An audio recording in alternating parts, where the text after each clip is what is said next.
One Piece Manga Chapter 1135, titled Camaraderie Cups.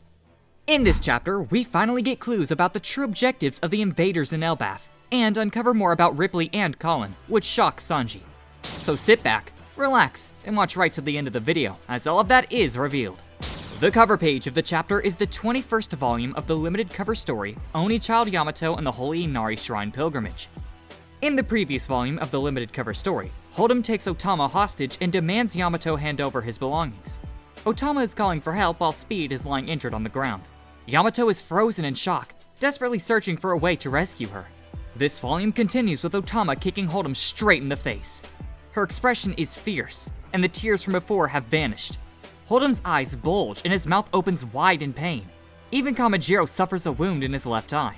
On the cover page of chapter 1129, Otama is seen training with Shinobu at Amigasa village. Some parts of her body are visibly covered in wounds, which just shows how intense her training has been. Now it looks like all her hard work is finally paying off, as she's stronger and more determined than ever before. The chapter begins where we left off in chapter 1134. The giggles erupt as Bonnie and Chopper sit atop a giant book. Bonnie squints at the oversized letters, trying to make sense of them, while even Chopper can't help but chuckle at how hard they are to read despite their size.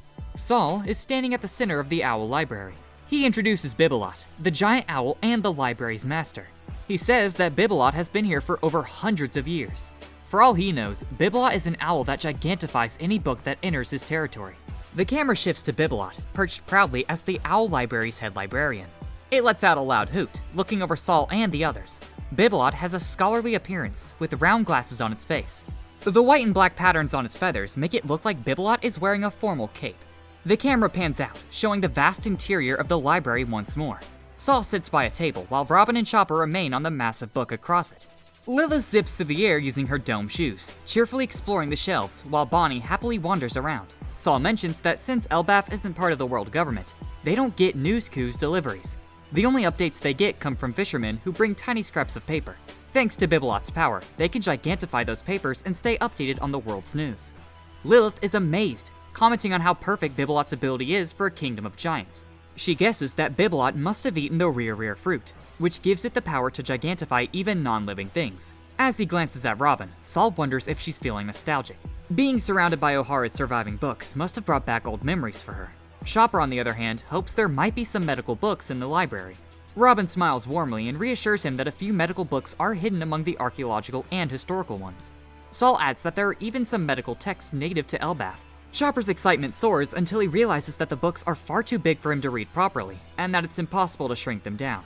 The scene shifts to the Walrus Folk School. The place is buzzing with chaos. Luffy and the giant kids are on a massive swing, but only Luffy seems to be having fun. The kids are bawling their eyes out, with tears and snot everywhere. The swing goes so high that it's downright terrifying for everyone except Luffy. Even Usopp is clinging desperately, holding on for dear life. But Luffy is too busy enjoying himself. His smile says it all. This is the best swing ever. But the fun doesn't last long. In the next moment, Luffy and Usopp are kneeling, their faces swollen from Nami's punishment. She scolds them for scaring the kids. Luffy manages a forced apology, while Usopp grumbles that he wants to stop earlier anyway.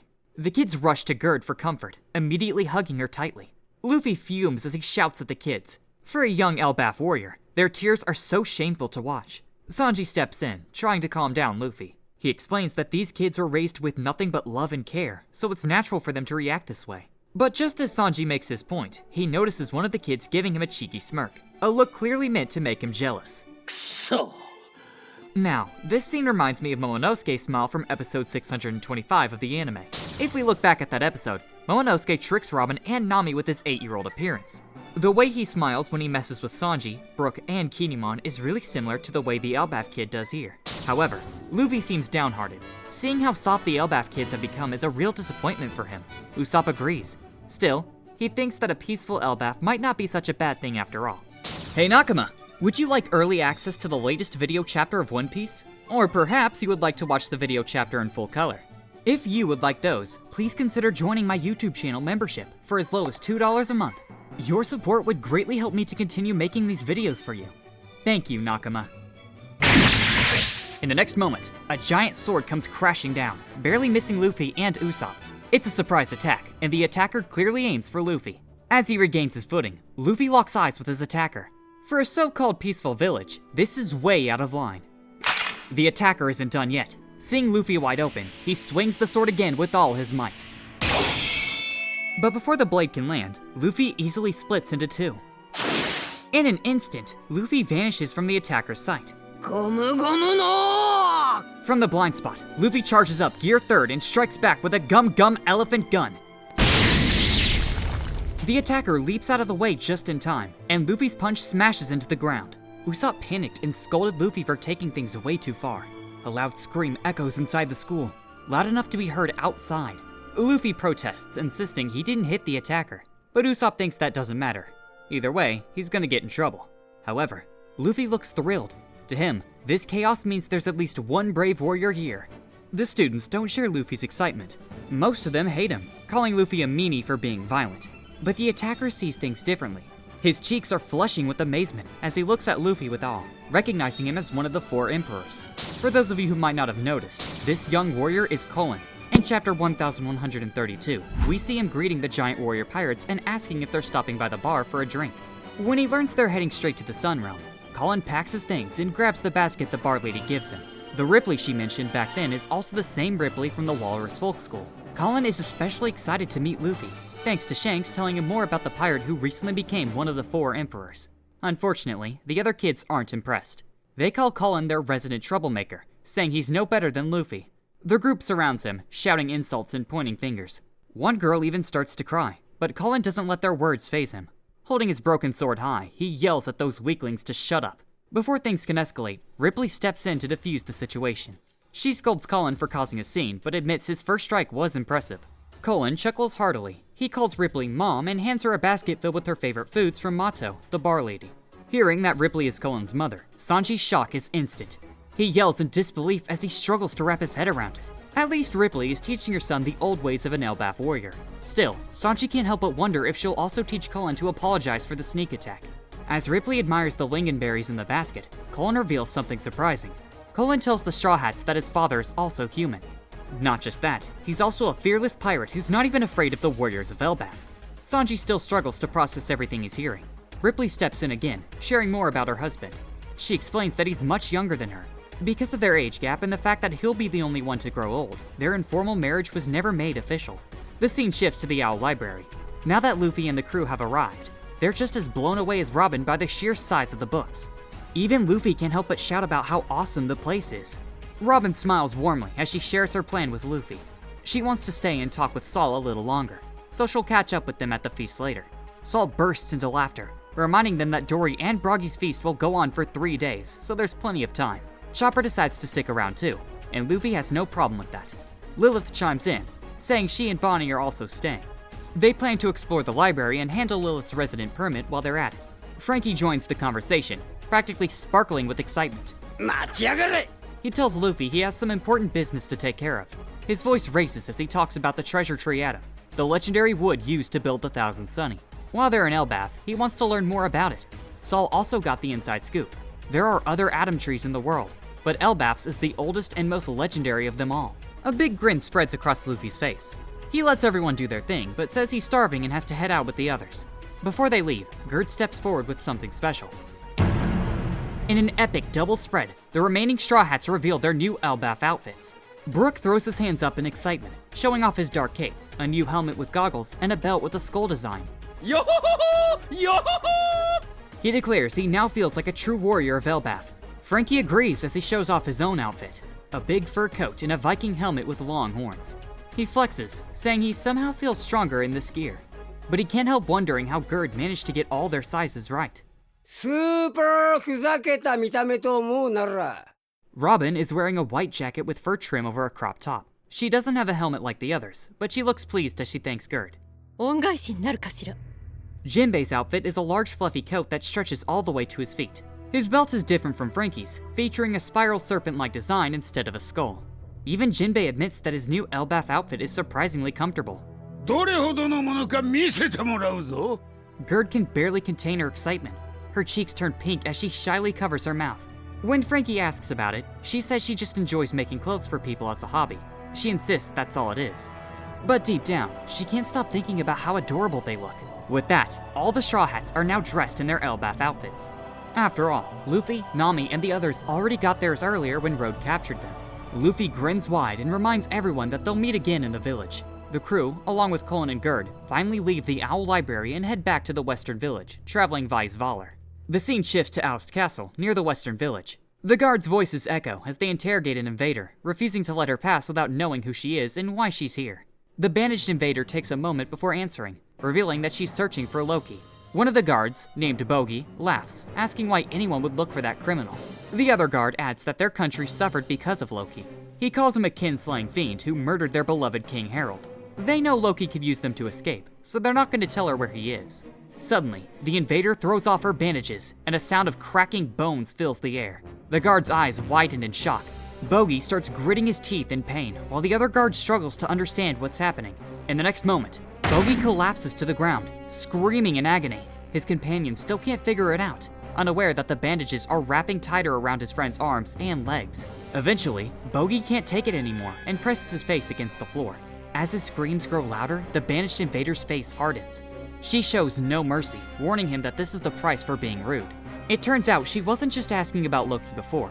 Now she demands that he reveals where Loki is. Bogey lies on the ground in pain, while his companion can do nothing but watch helplessly. We've seen countless times how Oda-sensei draws inspiration from various cultures and backgrounds, and this is no exception. In Gothic and early science fiction literature, mummies are undead creatures wrapped in bandages. Considering that the female cloaked invader shares similar features and uses bandages as a weapon, she may have been inspired by this concept. The scene shifts to the Western Village. The villagers and the giant warrior pirates gather in front of the tavern as they notice the Straw Hats are finally back. Their small but loud voices spread quickly, and everyone can hear them. They finally made it. As someone who came a long way from the East Blue, Luffy and Usopp couldn't hold back their happiness. Their feet are practically tapping energetically as they lock their arms around each other. For so long, they dreamed of coming to the country of giants, the homeland of the world's greatest warriors. Broggy and Dory greet them with warm smiles, remembering how the Straw Hats defended their pride back on Little Garden. The same gratitude is visible on Oimo and Kashi's faces. They were deceived by the world government and forced to work as guards at Eni's lobby, but they're thankful to the Straw Hats for saving them. Hadrian too shows his gratitude. If not for the Straw Hats, he would have been erased and permanently enslaved. The Straw Hat pirates stand proudly as the cheers of the giants grow louder. Representing all of Elbaph's warriors, Broggy steps forward with an epic speech. He officially welcomes the crew to Elbaph and hails them as heroes. The giants cheer for the great Emperor Straw Hat Luffy and his crew, the ones who defeated monsters like Kaido and Big Mom in Wano. Jinbei, Sanji, and Brook smile proudly, feeling the weight of the moment. Luffy laughs with pure joy, while Usopp is amazed at how much respect they're getting. However, Nami looks like she's struggling with the noise. Meanwhile, Zoro quietly enjoys his drink. In an epic double spread, the giants raise their massive mugs, their cheers shaking the air as the celebration begins. For the Straw Hat crew, the giants raise their Camaraderie Cups and toast for the moment. Not far from the village, a giant is riding on a mist ship like Svalar. He laughs loudly as he watches the feast from a distance. The scene shifts back to the Western Village.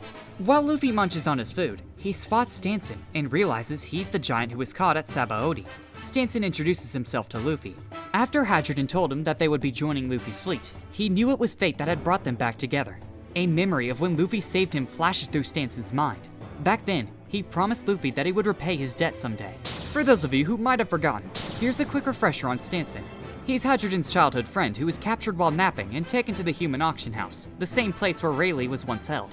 When Cammy was also captured and sold, Luffy caused a big scene to rescue her and the other prisoners, including Stanson. Luffy happily stuffs his face with food, glad he helped save Stanson back then. But while he's eating, a giant enters the village. In another stunning double spread, Ja Rule makes his appearance and greets everyone. Broggy, excited, rushes over to him, thrilled that Ja Rule made it to the party. However, Ja Rule's size is so massive, maybe twice the size of Broggy, that Luffy and Usopp can't help but say he looks like a mountain. For those of you who might not know or have forgotten, Mountain Beard Ja Rule is a hero to the giants and the oldest giant alive.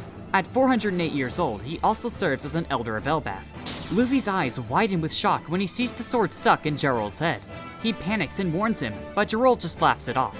He's calm about it, saying he's lucky his helmet saved him. But he doesn't realize right away that the sword is going straight through his head. Where do you think that sword came from? Could it be an attack by one of the invaders? Colin's revelation about his father being human raises too many questions. Do you think he could be the unknown figure seen wandering in Elbaph back in chapter 1132? There's so much to talk about and discuss, so let's continue this in the comment section down below. As always, press like if you enjoyed the video. And if you don't want to miss out on future One Piece chapters like this one, definitely subscribe and hit that bell icon. If you missed any old chapters, click here to catch up right after this video. There won't be a break next week, so I'll see you in the next video. Till then, thank you for watching, and have a great day, Nakama.